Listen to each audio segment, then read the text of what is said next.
Welcome back to Plenty of Games here, our Highlander Invitational, last round of the Swiss. So we've got two players playing a win in, which is very exciting. Very exciting. But before that, you've got some more exciting news. I have so much exciting news. We have our first 4 Highlander events for 2026 lined up and announced. On June 3rd, we've got team trios with unified points. January 3rd. January 3rd. Yep. January 3rd, team trios, unified points. On January 4th will be singletons. Mhm. And then our first open series event is going to be Saturday, February 21st. Can't even keep it in my head anymore. Yep. Saturday, February 21st. And then March's event is on the 7th. Yep. So we've got 4 events already lined up. So to recap, on the 3rd, we're getting team trios. On the 4th, we're getting single Yep. player.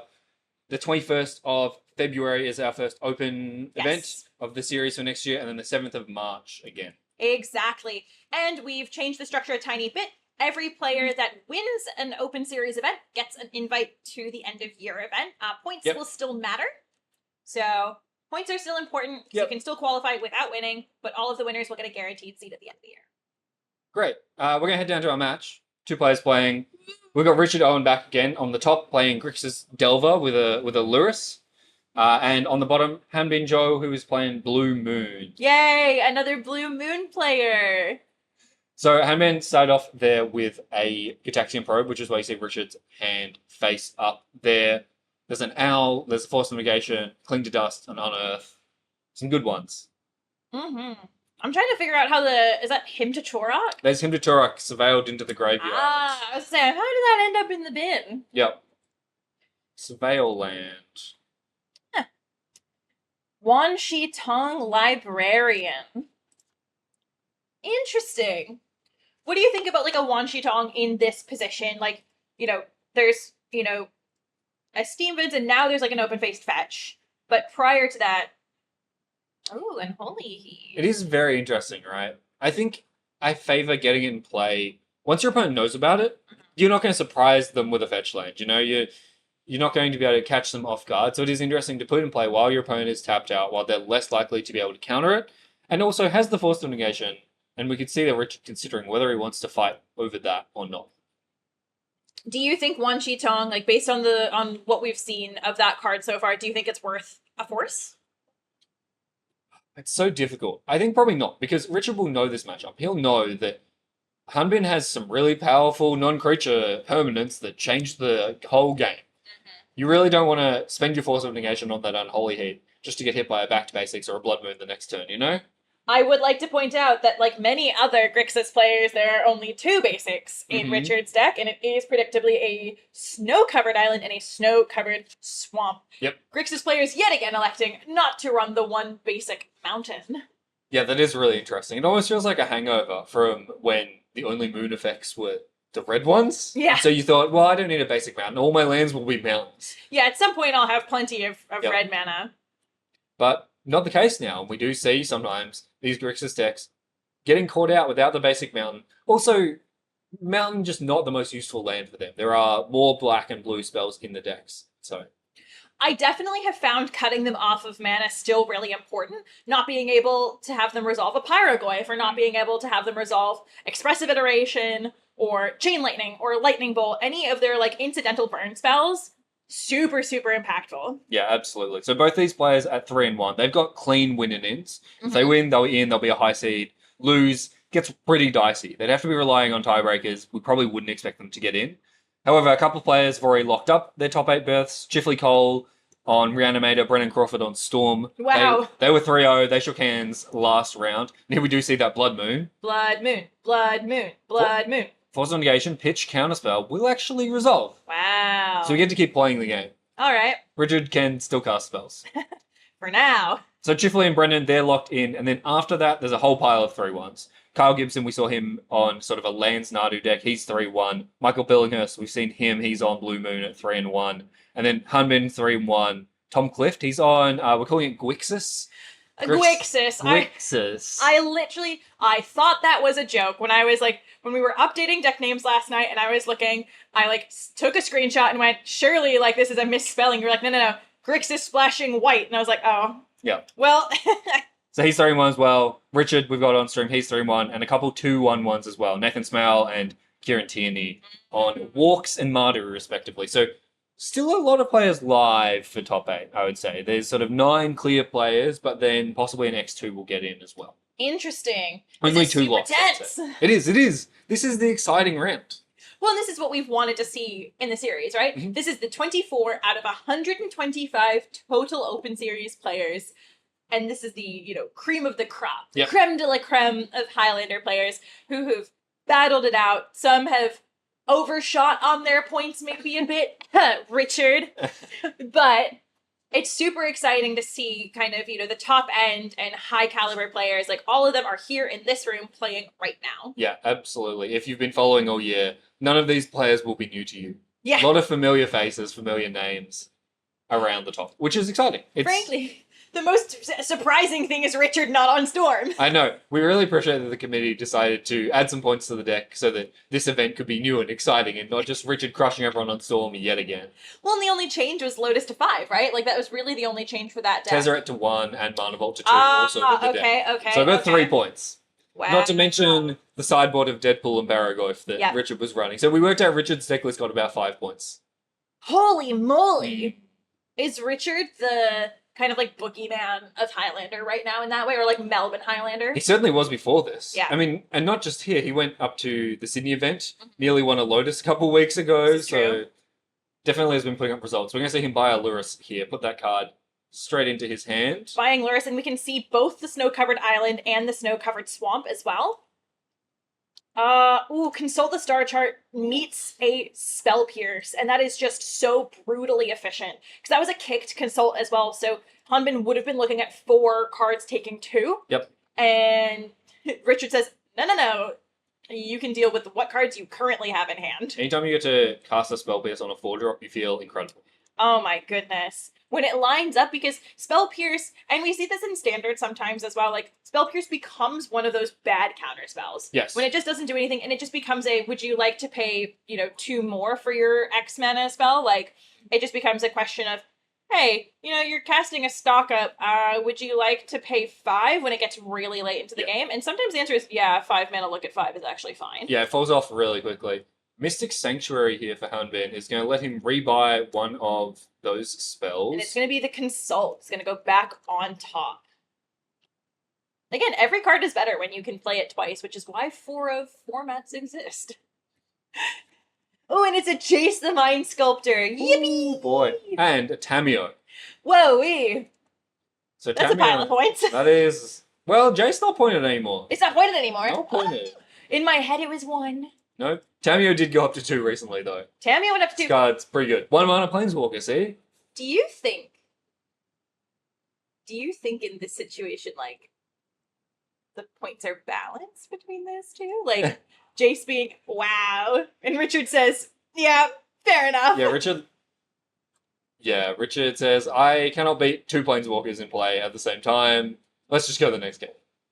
Huge win for Blue Moon. Let's look at those sideboards. Grixis sideboard. I think we're going to see some blasts again. Here are the most unbiased of our commentators, of course. Only when it comes to Blue Moon. Only when it comes to Blue Moon. I mean, to be fair, I got to sit at the table and watch previously Kyle versus Jordan. Yep. Terrified of Kyle's deck. I was sitting there watching him go to 1, and in my head, because I'm not Kyle Gibson, was going, well, unfortunate for Kyle, guess we're going to go to game 2.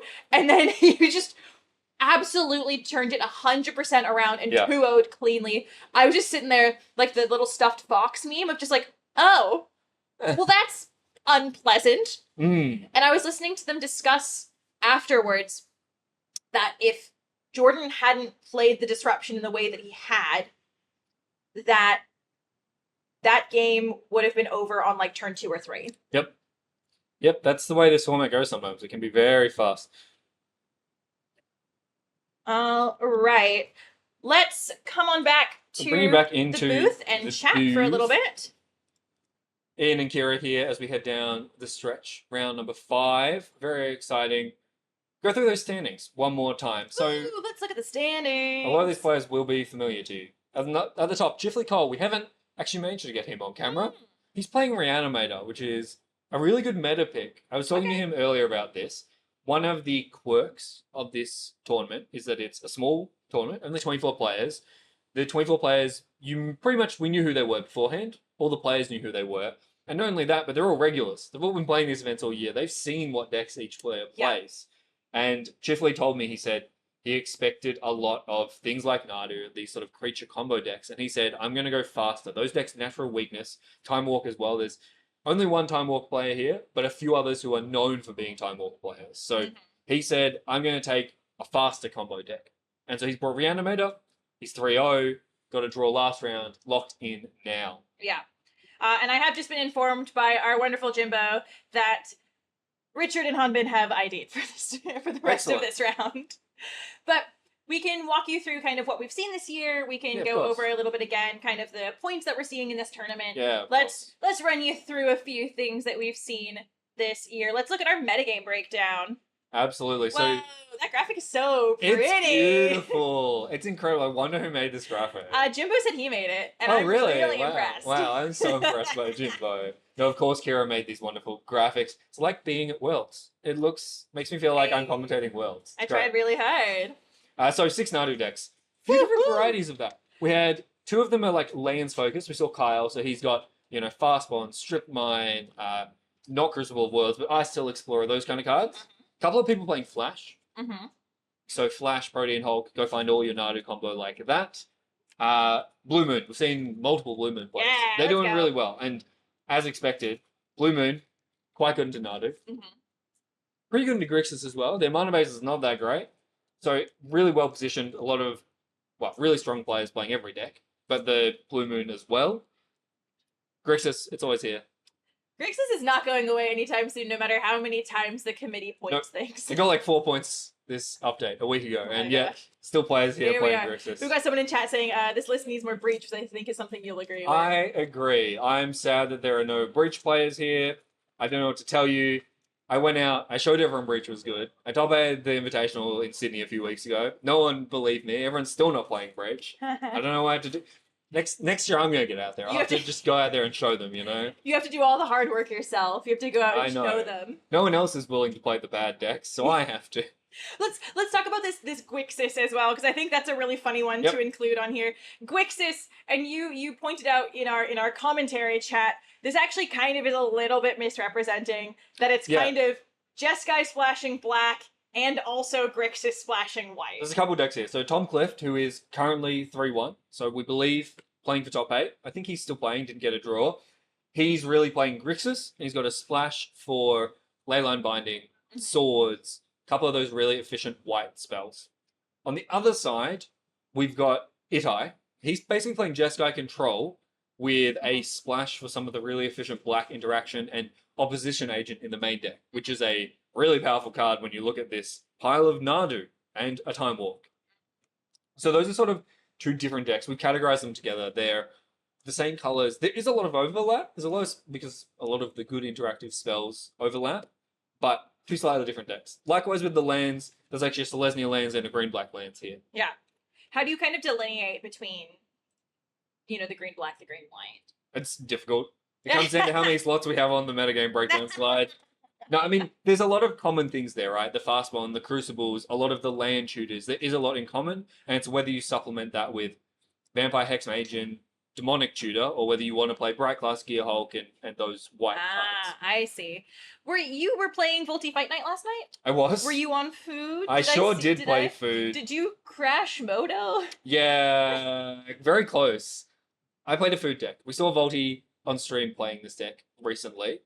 This is a deck that loves to put food tokens in play, and then there are heaps of cards that care about having lots of artifacts in play. So something like a Tolarian Academy, lots of things like that. And there are many, many infinite combos. I tuned in a little bit late, and Vi did point out that, I sent a little message, and she was like, "Here, how come this is telling me you're a first-time chatter?"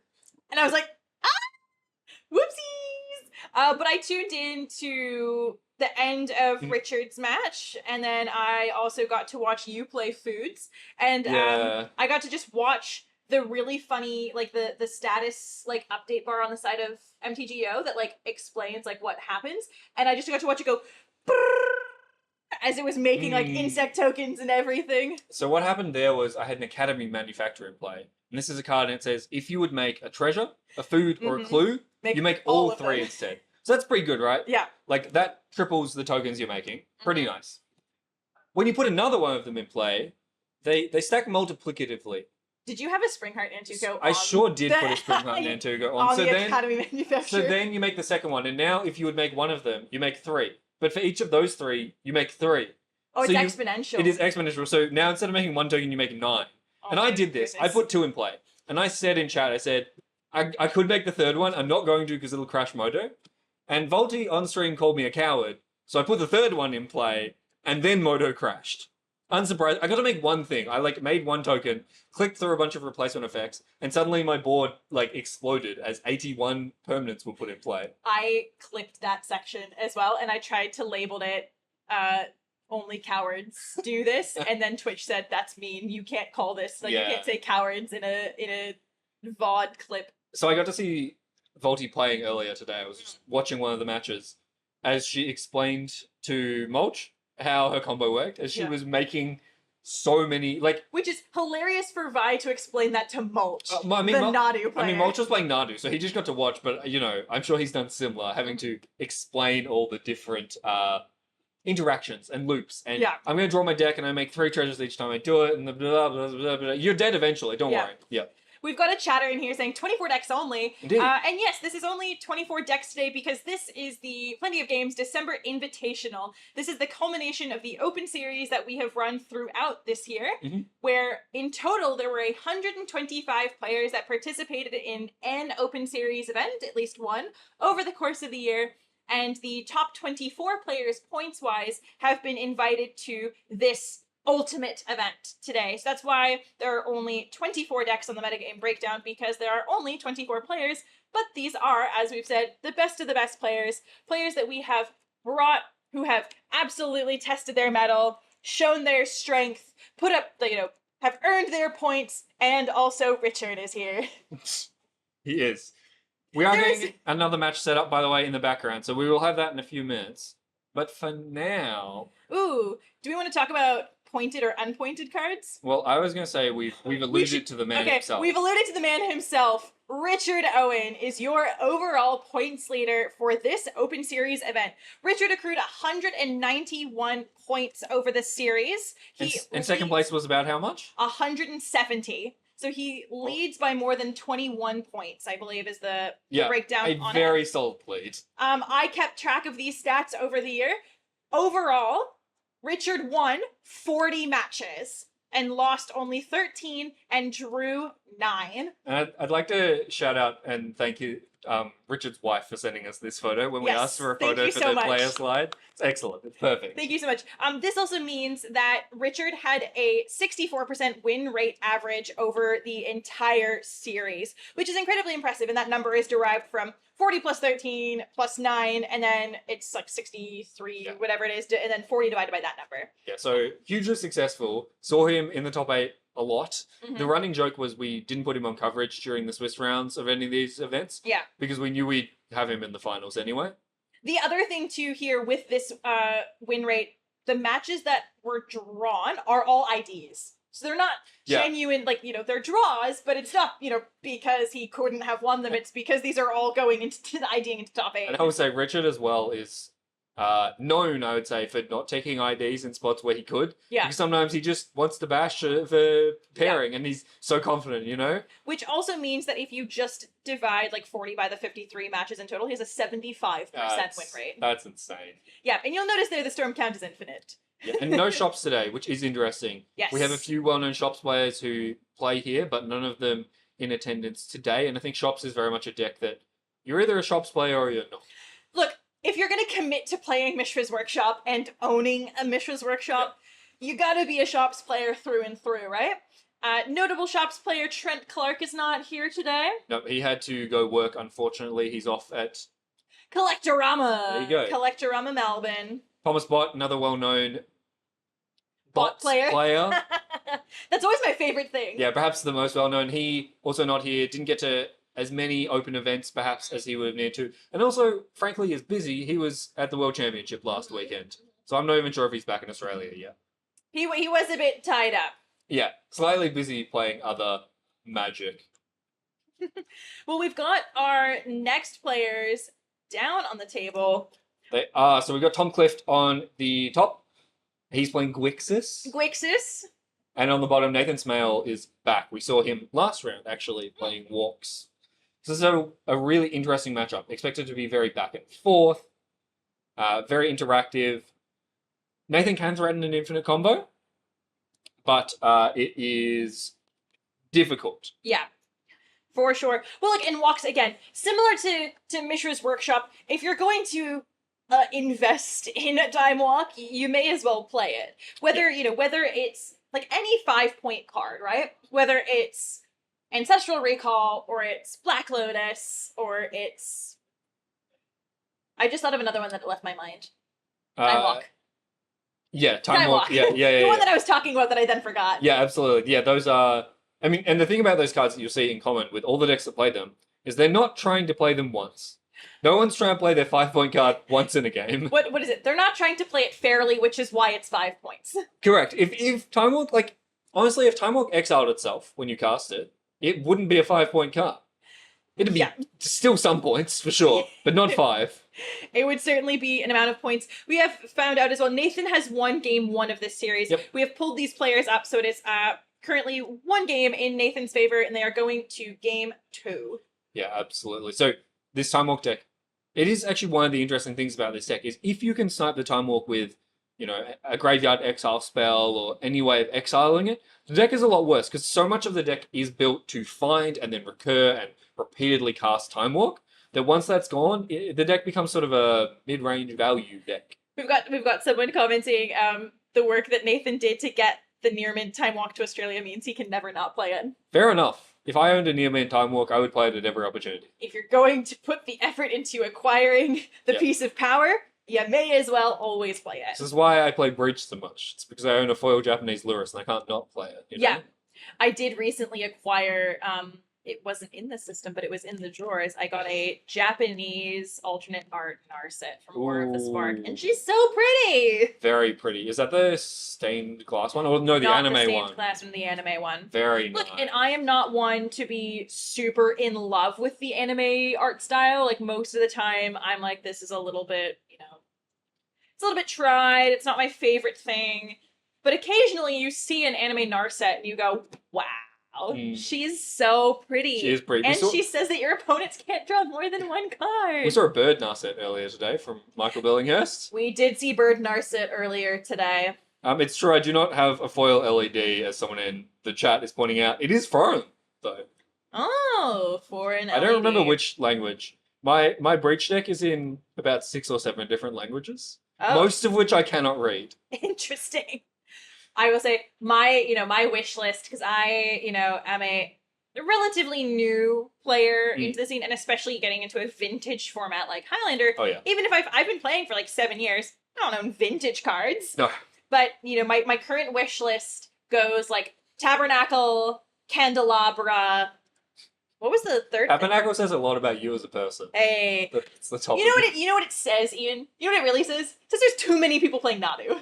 That's what it really says. Nadu is the most represented creature within an archetype. That's what that says. If fewer people played Nadu, I would not need a Tabernacle. Are we putting Tabernacle in Blue Moon? We're just sideboarding. Well, no, see, Tabernacle because I want a Tabernacle because I'd love to be a Lance player. Ah. But I don't currently. Every time I open up a Lands deck list on Moxfield and it says $15,000, I just close the tab and I don't even look at it. That's very fair. Okay. Tabernacle, Gaia's Cradle, City of Traitors, Tolarian Academy, Candelabra. Inquisition of Kozilek. I loved seeing what's in people's hands. There's a Carpet of Flowers. My brain for a minute broke and was like, main deck Carpet of Flowers. This is game 2. This is game 2. Although we have seen like main deck Veil of Summer is pretty common in a lot of these green decks now. Carpet is really good. Carpet of Flowers, Blue Elemental Blast, and Deadpool. Recently pointed Deadpool, might we add. Tom on 5 cards. Nathan on 6, both on mulligans. And we are going to take the carpet. Fair enough. That card's really obnoxious if you have islands in your deck. Yeah, which I can see a snow-covered island and a volcanic island. So that carpet looks great in the graveyard. Yep, and now we see. I love the mana in these. Breach is the same. Breach is also Grixis. Grixis. But Scrubland into Volcanic Island, just perfect mana. Yeah. We're most of the way towards Domain. Exactly. I mean, that is why we see Leyline Binding in these decks. It's basically free. It is. Well, it costs 2 mana almost all the time. Until you get Blood Moon. Yeah. And then it costs 5. a lot. Sometimes it costs more than 5, like emotionally. Because you can't cast it. Because you don't have white. Oh, yeah. Yeah, yeah. Dalthy Voidwalker. Ooh, Voidwalker. Have you dabbled in the lands of Breach Bond? As someone wants to know. I have not. I have never played Breach Bond. I love my Lurrus too much. Is Breach Bond Fast Bond? Breach Bond is basically you take Fast Bond lands combo, and you take Breach combo, and you smash them together. Oh, okay. And then you get 2 graveyard reliant combos. Quantum Riddler is going to be warped. And that looked like it drew 2 cards as well. Opposition Agent, massive. Yeah, And that's a DRC. really nice one. A lot of searching in this deck. And also, it attacks for 3. Again, 3 power seems to be that, like, break point. Because that's always, like, that's the lightning bolts, lightning helixes, like... Yeah. 3 damage is a lot. 3 damage adds up a lot, like, very fast, I would say. Jim pointed out, if the deck splashed green, it would be green-white Ixis. Grixis. Very well done. Thank you, Jimbo. Thank you so much. Jimbo will be back next round. You can hear more of that. Yippee! So, Swords here. This is one of the really powerful white cards that Tom is splashing for. Swords on the Douthie. Yeah, surveil away that land, which it'll get exiled. Gets exiled under the Douthie before the Douthie gets exiled, and now your graveyard is safe again. Yeah, now we can work towards turning on this DRC. Ooh, Expressive Iteration. That would be a very powerful one. Yum, yum, yum, yum, yum. And there's a Murktide Regent in hand as well for Tom. Yeah, that'll be coming down soon, and that's really important. Important to get a quick clock in play against the Time Walk deck, because they love to play long. They love to play Eternal Witnesses and really grind out long games. That said, Murktide Regent against Deadpool's really interesting, because the Deadpool can swap, and then the Deadpool has flying, but the Murktide Regent's still gigantic. Yeah, look, thankfully the counters don't go away, right? Yeah, and Murktide has keyword big. Big, because of instants and sorceries. Yeah. We're going to see Relic selected off the Expressive Iteration. Another card goes to hand. And now Tom will go find a land and presumably cast the Relic. Nice.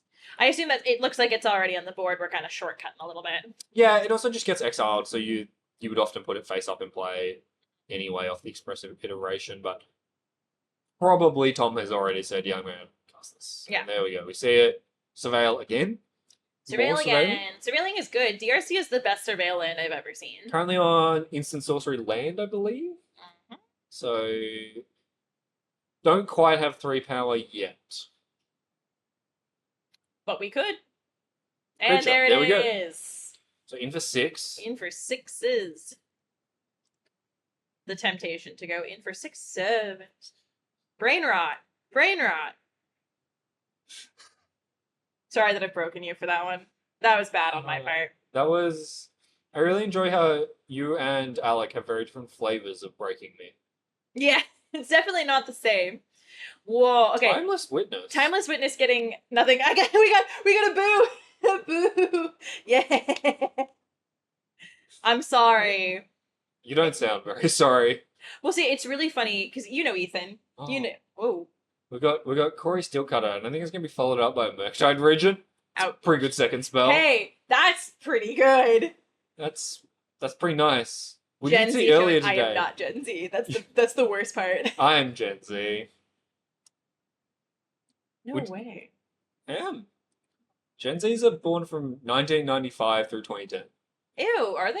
Yeah. Damn, then The 6/7 thing is not really Gen Z. That's an alpha thing. That's Gen Alpha thing. Yeah, don't put that on my generation. Yeah. That's really Gen Alpha. Also, there was a great, you can break them if they go 6-7, then you just go 8-9, they get really mad at you. If you just counted them, they just get really upset. It's a good thing neither of us works in like education Yeah. or childcare. Mystic Sanctuary putting swords back on top. Someone says, I refuse to identify as Gen Z as someone born in 1998. I feel like there's not much choice in the matter. I don't know what to tell you. You are Gen Z. I'm sorry. So there's a Ketramose in the bin. There's a Corey Steelcutter. And then Murktide Regent. We're going to exile a bunch of stuff. Make a monk with prowess. So what happened here was we attacked with the DRC first. Yeah. Knowing that when we exile cards to the Murktide Regent, we're going to take away Delirium. So we get in for 3 first. Big brain 3 with plays. our flyer, and then post combat, we're going to cast a second spell, make a monk. Yeah. There's also the swords on top from the Mystic Sanctuary. Just sitting there, knowing that one's coming back next turn. And a 5/5 dragon. And just in case. Nathan's going to pick up his cards. Game 3. I love these games that are going to game 3. It is such like an amount of skill expression and luck of the draw and talent and skill. It's just beautiful. Yep. Always love a game 3. Very exciting. As I say, this is a clean win. So the winner of this will be making our top 8. They get a bigger trophy. They get some cool cards. It's true. There's trophies today. There are. They're very pretty. Thank you. Heavy metal, high quality. Metal trophies. Nothing but respect for my Highlander players. Even the ones who are playing Nadu? Well, nobody's perfect. Nobody's perfect. Oh, that's a nice Nadu you got there. How would I introduce you to my tabernacle? The funny thing that I was going to say earlier is it's really funny that I feel like I occupy sometimes a very terminally online like meme brain space because person who just said 6-7. Well, because I grew up as I was a Tumblr teen. Oh, so like in the you know, early 2010s, like that I was a Tumblr a teen, obviously. And it's really funny that like Ethan gets very frustrated with me. I'll like reference like what I think is a fairly well known like Vine or like meme phrase, and he, who is younger than me, looks at me and goes like, "What are you talking about?" I was gonna say I think you've referenced 4 different memes today while commentating with me, and I knew most of them. Yeah, enlightened individuals. Cultured. You know, we really badly. I've been saying that we should actually just start during the day at Pog. We should just start putting movies on the TV as like a fun little like, oh, there's a movie on the TV. But the problem is Rose will always put the Cat in the Hat on, and that gets to a point where once you've seen Cat in the Hat 4 times, do you need to see it a 5th time? Yeah. Some movies really replayable. One of those. That was in reference to you being a Tumblr. I know for a fact that's what it was in response to. Cringe is dead. No Subway service. So what we're going to do actually, so you know how we have between rounds, we have our flashback, like we show recordings from the previous tournament, right? We're going to swap that to just brain rot Subway surfers. We'll be right back soon. It's just Subway Surfers and Coco Melon. Oh no. Trent is gonna watch this VOD. I was just thinking, I hope Trent's not watching the VOD. What is happening? We'll cut this bit out of the VOD. Yeah, editor. Cut this bit out. Why did Kieran and Ian get muted for the whole match? There was a microphone issue. Whoops, yeah, definitely. Microphone issue. Who do you favor going into game 3? I believe Nathan was on the draw. Nathan will be on the play here because he lost game number 2. I still think Tom's deck is... It really comes down to the first few turns. Because for Tom to win, he has to come out quickly and have disruption and pressure. That's the key recipe. He needs disruption and pressure. Yeah. So in general, I actually favor Nathan in this matchup. I think, especially on the play, it's harder for Tom to have enough pressure. Nathan's going to start with a Thoughtseize here. And you see an Inquisition and a Thoughtseize in Tom's hand up there as well. But importantly, you don't see any pressure. Yeah. There's 3 interactive spells there. Ketramose is really good going long, but there's no pressure. There's no DRC. There's no opposition agent. So that's where this gets tricky. Is it a prismatic ending as well? It is a prismatic ending. Ugh. 2 discard spells, a prismatic ending, and a Ketramose. Obviously, Nathan's going to take the Ketramose. He's going to say, that's fine. You can have all of your 1-for-1 interaction. Yeah. I'm going to keep playing lands and then trust in my deck to deliver really powerful sort of 3 and 4 drops. I will say one of the powerful 3 drops he has there looks like a choke. So would have on its a Veil of Summer. Ooh. Okay. Wow. So we got Eternal Witness, Delighted Halfling, Veil of Summer, Solitude. Nathan has the most niche card arts I've ever seen. Yeah. It's like if there's a secret layer version of his card, he's playing it. Look, I've said it before. I say it every single time. Jimbo loves doing commentary with me because I can recognize like every crazy. Like I at one point was like, he's like, "Is that a counterspell?" I'm like, "Yeah, it's the Wild Rose Rebellion from the Final Fantasy Through the Ages version." And he's like, "Why?" Earlier today, we had Christopher Tong and Michael Billinghurst playing. They both have counterspell. One of them had Wild Rose Wild Rose Wild Rebellion. Rose Rebellion, and the other one had the Amonkhet Invocations counterspell. Yes, that was beautiful. It's a beautiful card. It is beautiful. Neither of them look anything like Magic cards. No, and sometimes I love that. Like the invocations, I think are really cool. I love that. As a player, I love it. That's my favorite thing, is Magic cards that don't look like Magic cards. As a commentator, I've cooled on them slightly. You've grown to be like, you know what? For someone who doesn't know what this is, it's a little bit annoying. Yeah, I will say I'm disappointed. Nathan's Solitude is just a regular Solitude. Oh, ooh, that's it. Time War. Time War, because there is an Eternal Witness in hand, right? There is no third land at the moment. I mean, but next turn seems totally fine, because what the plan is, if you rip a land off the top, Eternal Witness, get the Time Walk back? Yep. That'd be the plan, and otherwise we're going to play this delayed halfling. Yikes. Yes, a $5,000 Explorer. Yep. That one cost you 5 points as well. 5 points, $5,000. It did cost no mana, though, effectively. I feel like that was not a land. That was not a land. I think that might have been a choke. It was a green enchantment. It was either choke or carpet. I think we would have played carpet, so... Well, because look, now the setup is halfling into next turn, Eternal Witness, get the Time Walk back, but... Still can't cast the Eternal Witness. Oh, there's not double green! Yeah. Yeah, because Delighted Halfling is only colors for legendary spells. Yep. Herm. The mana in the 4-color Vex is not perfect. It's very, very good. It's so interesting where that line gets drawn, because the mana for 3-color things is fantastic. 3-color decks have fantastic mana. But when you get into 4-color, especially in a metagame that has, you know, a presence of Blue Moon, it's dangerous, right? Your 4 colors don't run basics for the most part. Yeah, they'll often have one, but even just without the basics, just fetching to have all of your double colors is difficult. Nathan will get Thoughtseize there, so Tom will cast Thoughtseize. We know he has Mystic Sanctuary in hand, and he'll leave Nathan with Endurance and Solitude. Quantum Riddler's a nice one off the top, though. But we're a ways off of casting it for realsies. But when we do eventually get to it, it's going to be quite good. Both players as well stuck on 2 lands right now. Yeah, third land Scour. we know is in hand for Tom. Has the Mystic Sanctuary, but would love to find a different island to play first. And there it is. This Arid Mesa could be an island. It could, well, it will, yeah, it'll probably be a Thundering Falls would be my guess. Or maybe a Volcanic Island. Malevolent Rumble's a nice one. Oh my goodness. Talk about special arts. That's the Spider-Man Ponder, the SpongeBob Secret Lair Dismember. I'm so impressed by your ability to just rattle these off. Look, I am like face down in cards 4 or 5 days out of the week. I see a lot of different prints. Very fair. So Nathan will find a Savannah. He's also going to make an Eldrazi Spawn. So the mana's online now. We can cast spells. It's better, but it still doesn't feel great, right? You know, it's still colorless mana off of the Scion. But the double green is unlocked, which is nice, but now you don't have double blue for the Quantum Riddler. Yes. Yeah, it's not perfect. It's not perfect. You're still another 1 off of a Solitude. Endurance is viable, but not when you're tapped out.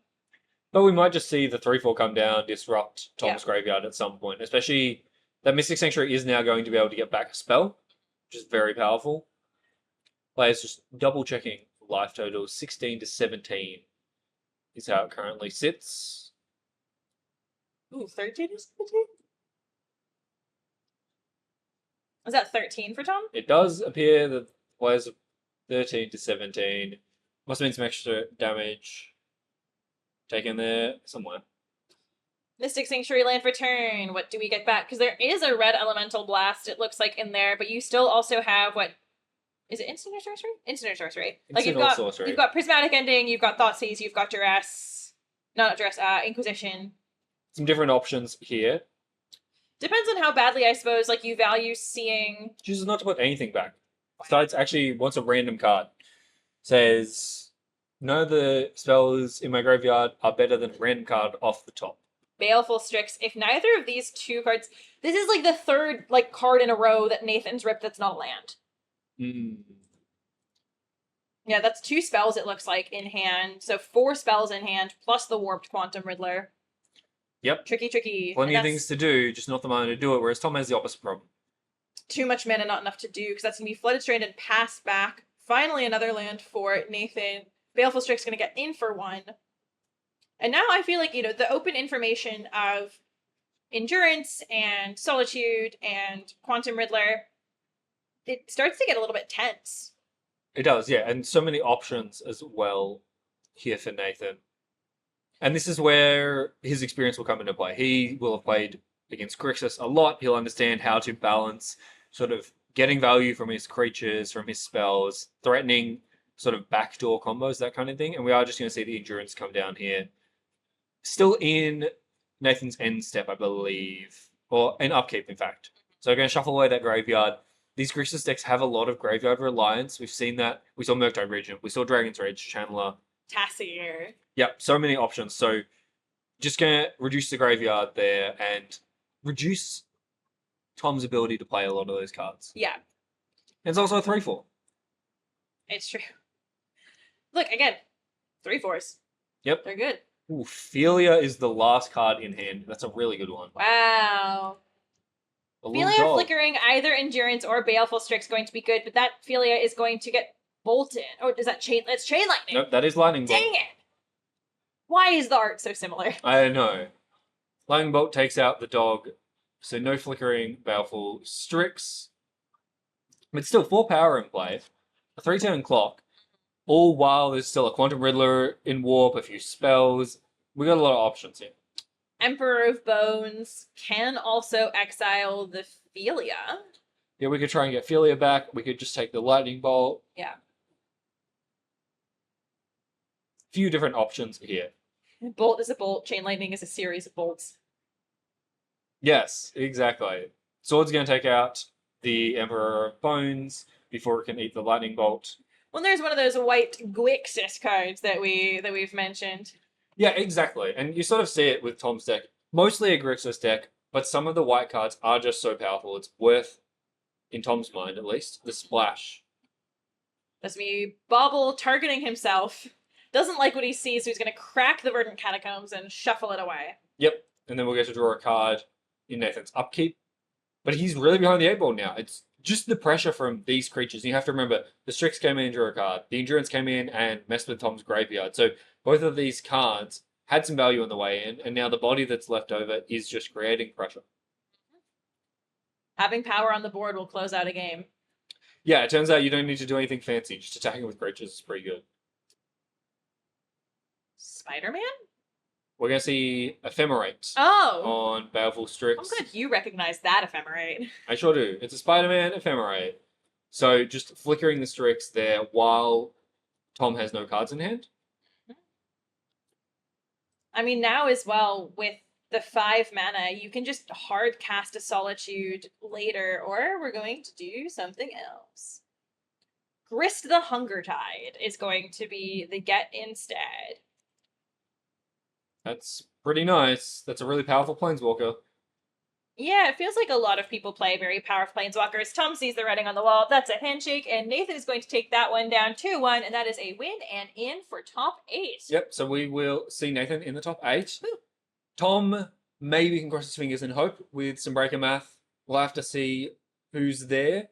Our other matches are still going in the background, so I think we know Chifley is in. Brendan, we expect to be in. Yeah. And then everyone else. I think Billinghurst is in as well. It depends on... I think he's 3-1, so it depends on whether he go draw, whether he's playing. We'll have to find out. We'll find out and we'll let you know what our top 8 are. We'll be back in just a moment for quarterfinals.